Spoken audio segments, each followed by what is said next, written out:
Doctor صاحب هو الذی ارسل رسولہ بالہدی ودین الحق لیظہرہ علی الدین کلہ، اس آیت کی روشنی میں یہ بتائیے کہ اللہ نے نبی رحمان صلی اللہ علیہ وسلم کو ہدایت اور دین حق دے کر بھیجا تاکہ اس کو تمام ادیان پہ غالب کر دے۔ تو آج ہم دیکھتے ہیں کہ 1450 سال گزرنے کے بعد مسلمانوں کی جو حالت زار ہے، تو جو دین کا علم اٹھائے مسلمان ہیں وہ پوری دنیا میں کیا وجہ ہے کہ وہ مغلوب نظر آتے ہیں؟ بسم اللہ الرحمن الرحیم۔ دیکھیں، اللہ کریم نے اسلام کے لیے وعدہ کیا ہے غالب ہونے کا، اور مسلمان اگر اسلام کے ساتھ جڑے رہیں گے تو غالب ہوں گے۔ مسلمان جب اسلام کے ساتھ جڑے نہیں ہیں، اور وہ جو آپ نے آیت پڑھی هو الذی ارسل رسولہ بالہدی ودین الحق لیظہرہ علی الدین کلہ، لیظہرہ علی الدین، یہ جو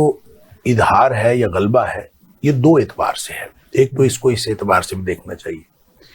ایک تو یہ ہے کہ فزیکلی غلبہ ہو جائے اور تمام جو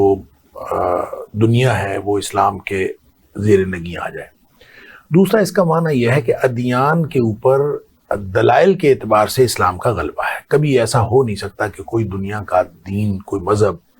جو اسلام کے سامنے آئے اور وہ دلائل کے میدان میں اسلام کا مقابلہ کر سکے۔ لہٰذا اسلام اگرچہ فزیکلی اور عملاً مغلوب ہو تو بھی دلائل کے اعتبار سے کبھی مغلوب نہیں ہوا، اور جو عقیدے کی بات ہے، جو عمل کی بات ہے، جو نفسیات کی بات ہے، جو مختلف طرح کی جو جتنی چیزیں جو باطن اور ظاہر کے اعتبار سے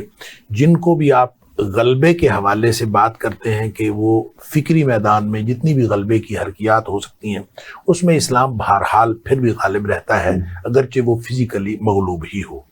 لیکن جب آپ عملی طور پر غلبے کی بات کرتے ہیں تو وہ بھی اس کا مطلب اور مطلوب موجود ہے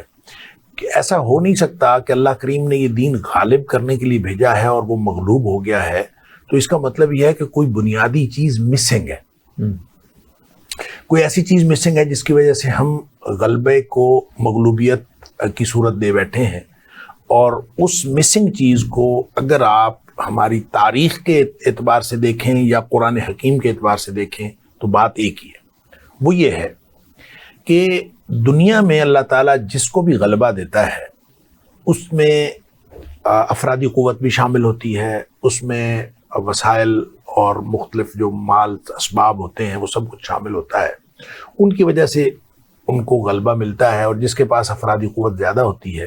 یا وسائل زیادہ ہوتے ہیں وہ ظاہر ہے وہ جیت جاتا ہے۔ دنیا میں یہی اصول ہے۔